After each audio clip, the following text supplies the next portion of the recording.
Mr. Sponsor, kung sana po ay makakapagtanong po ng ilang bagay sa inyo pong privilege speech na binitawan sa hapong ito.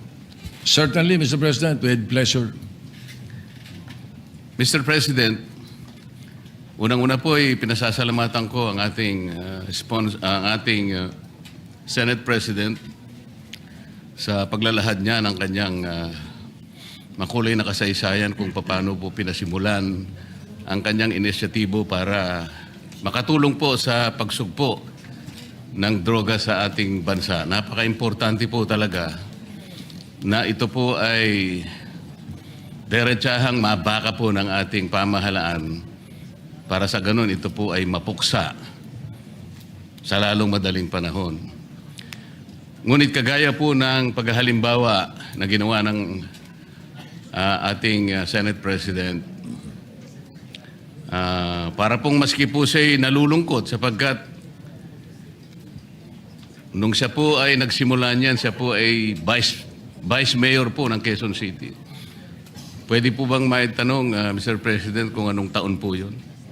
1988, Your Honor, Ngayon January 18, 1988 were the elections. I was sworn in as Vice Mayor, if I recall it right, February 2 of 1988. Ngayon po, Mr. President, tayo po ay 2026 na at kayo po ay Senate President na po. Mga ilang taon po yung pagitan mula nung kayo'y maging Vice Mayor at ngayon po ay isa ng Pangulo ng ating Senado. 37 years, if my mathematics is still working, Mr. President. So, Ginoong Pangulo, sa halos 40 taong pakikipagbaka natin sa droga, na ngayon ay nalaman nating isa pa lang ating gagalang-galang na Senate President ang nagpasimula nito. Ngunit sa kanya pong paglalahad ay may halo pong kalungkutan dahil sa kanya pong paglalarawan kanina, kahit na po hulihin natin lahat ang mga puser at ang mga gumagamit nito, at kahit sakasakali na meron po tayong magagawang kaparaanan na sila ay ilagay lahat sa isang isla. At meron po tayong karapatan at kakayahan na pasabugin ang isla na yon. Siguro po iniisip po ng ating Pangulo, Mr. President, na sa kanya pong frustration talagang, kumbisan nga po, mahalos may isip nyo na po yun eh. Dahil siguro sa kagustuhan niyang mapuksa ka agad, bobombahin na lang niya. Pag-halimbawa po natin, Mr. President, nakahanap siya ng isang napakabagsik na bomba. Talaga pong walang natirang isamang kaluluwa. Namatay po lahat, Mr. President. Pero sabi niya, hindi pa rin po sapat yun eh. Hanggat meron tayong lilitaw ng mga kababayan, sabi po niya, na dependent sa droga, mananatili pong magkakaroon tayo ng problema. Tama po ba yung aking pagkakarinig, Mr. President? Tama po yun, bagamat pagdating po doon sa issue ng human rights, yung akin po ay theoretical lang, na kapag kahit ubusin mo lahat ng puser sa Pilipinas, in a way, kung ika ngay may mong pasabugin sa isang lugar at mawala sila lahat, theoretical lang naman yun. Alam ko po yun. Ika nga ganun pa rin, magkakaroon pa rin ng hahanap pa rin po sila kung meron kang drug dependent. Kaya nga ho, ang totoo po niyan, kapag nasawata natin ang drug dependency, ang bigat nga, mas mabigat sa akin yung prevention and rehabilitation kaysa sa enforcement and prosecution kung tutuusin. Sapagkat kapag napigil mo lahat ang drug dependent sa Pilipinas, yung mga bagong 13 years old hindi na magdodroga at yung mga dating drug dependent na inahirehab mo, wala nang bibili. Mr. President, I have said this before, the day we stop buying is the day they stop selling. Wala na magbebenta, Mr. President, dahil walang bibili. Like, for example, in this case, dito sa ating ngayon, maglagay ka na isang tambak na cocaine dyan. Kung walang drug dependent dito, walang hihipo nun. Basura yun, Mr. President. That is what I mean. Thank you. Salamat po sa inyong pagpapaliwanag. Yun din po ang pagkakaintindi ko, Mr. President. Kahit na theoretically magagawa po natin yun, ay talaga po palang mahihirapan din tayo. Ito po paglararawan na lang na nakaya nating gawin. Kunwari, totoong lahat na nagawa po natin yun.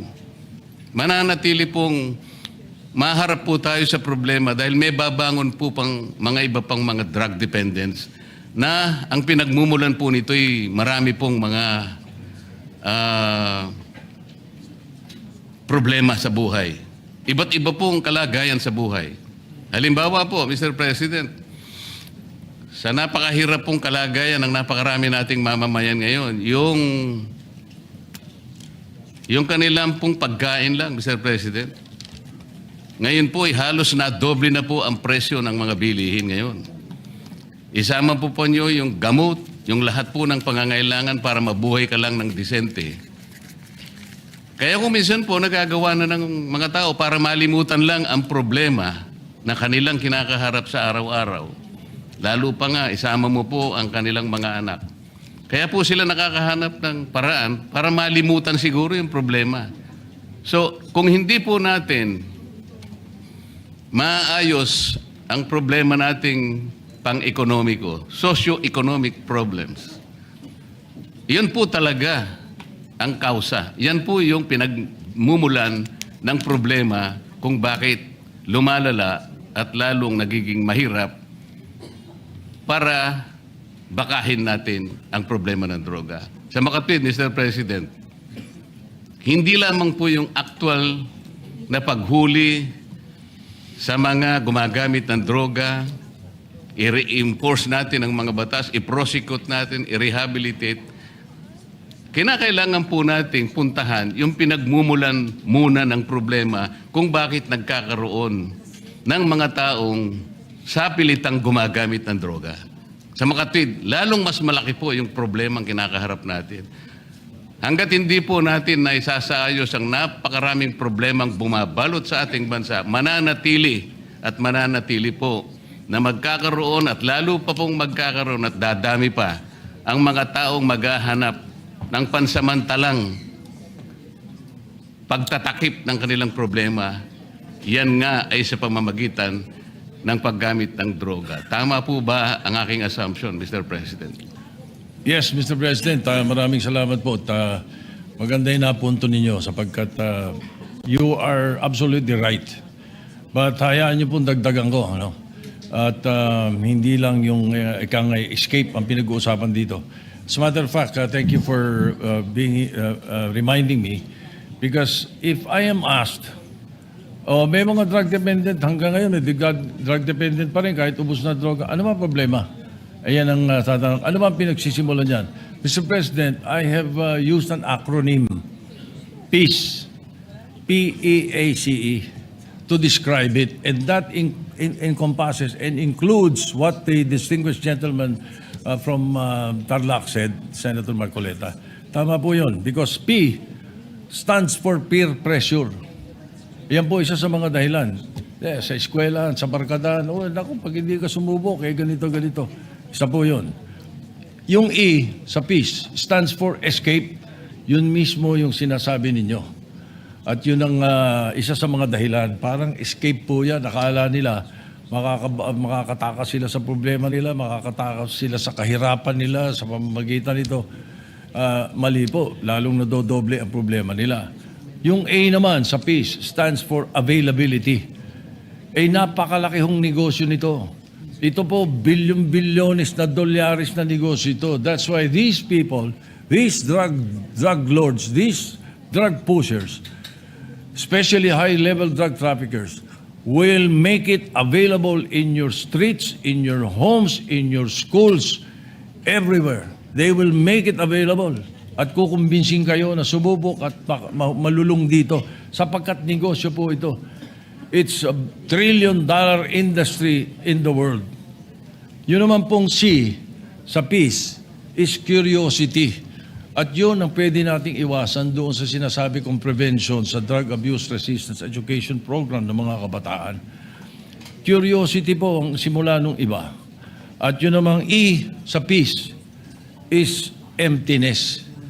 Kapag walang pagmamahal, pag walang Panginoon sa puso mo, Panginoon, pag walang ang Diyos sa puso mo, iyon na tinatawag nga na emptiness, malamang malulung ka sa ipinagbabawal na gamot. Yun po ang isa sa mga binabanggit ko lagi. Kaya po, salamat at nabanggit nyo yung mga dahilan na yan. At yan hindi madaling harapin, hindi madaling solusyonan. As a matter of fact, it has to be an ongoing fight. It is a war. And I always say, Mr. President, in this war, the best fighting unit against illegal drugs is the family. Kaya po, paulit-ulit ko pong sinasabi po yan. Salamat po. Salamat din po sa karagdagang paliwanag, Mr. President. Talagang yung P, pressure po talaga. Pressurado siya araw-araw. Walang makain ng anak niya. Walang magamit sa napakarami pong pangangailangan sa buhay. Litong-lito po siya. Talagang pressure po yun. Yung E, ano na po yung E, Mr. President? Escape. Escape. Akala po niya, makakaiwas siya. Akala po niya, magagawa niya ng paraan, maiwasan niya na lang sapagkat hindi po niya mapunan ang pangangailangan talaga sa araw-araw. So napipilitan siya talagang humanap ng escape. Yung A, availability. Available po sa kanya yung option na yun dahil yun na lang po kasi ang tanging magagawa niya. Dahil kahit ano pong gawin niya, sa napakahirap pong kalagayan ng marami nating kababayan, makikita naman po natin ang pinanggagalingan talaga nitong mga droga ay talaga pong yung mahihirap na segment ng ating population. Yung C, Mr. President, ano na po yun? Curiosity. Akala po niya, curiosity. Baka iniisip niya, tingnan ko nga, baka dito maka-escape nga ako. Ito na lang siguro ang mabuti kong gawin. Hanggang sang yung huli, Mr. President, ano na po yung huli? Emptiness. Emptiness. Walang pagmamahal, walang Panginoon Diyos. Hindi lamang po yun. Empty talaga. Literal pong empty. Walang pagkain, walang gamot, walang pambayad sa napakaraming mga bagay. Talaga pong malululong siya sa droga. Talaga pong hahanapin niya, Mr. President. Wala po siyang choice. Hahanapan po niya yung makakapagbigay sa kanya ng panandaliang siguro escape sa kanyang buhay. Hindi niya kayang harapin lahat. Tao lamang siya. Ito po ang pinanggagalingan ng problema ng droga. Ito lang pong nangyari sa atin ngayon. Very recently, Mr. President. Nung nilimas po ang ating kabangbayan, lalo pong nalugso ang economic condition ng ating bansa.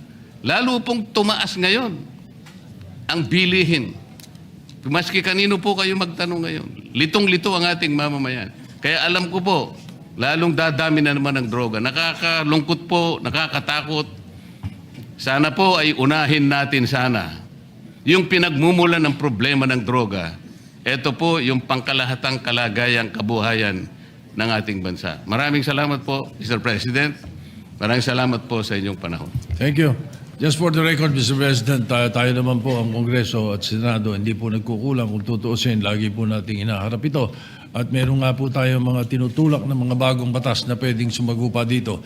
Ang isa po na mga naipasa na natin na inaasahan ko that in the very near future, the Executive Department will finish this. This is Republic Act 11928. This is the Separate Facilities for Heinous Crimes Act. Ito po yung mag-i-establish tayo ng isang lugar na kung saan nakahiwalay yung mga high-level drug traffickers para po maiwasan na natin yung debate naman pagdating sa death penalty. Anyway, Mr. President, maraming salamat.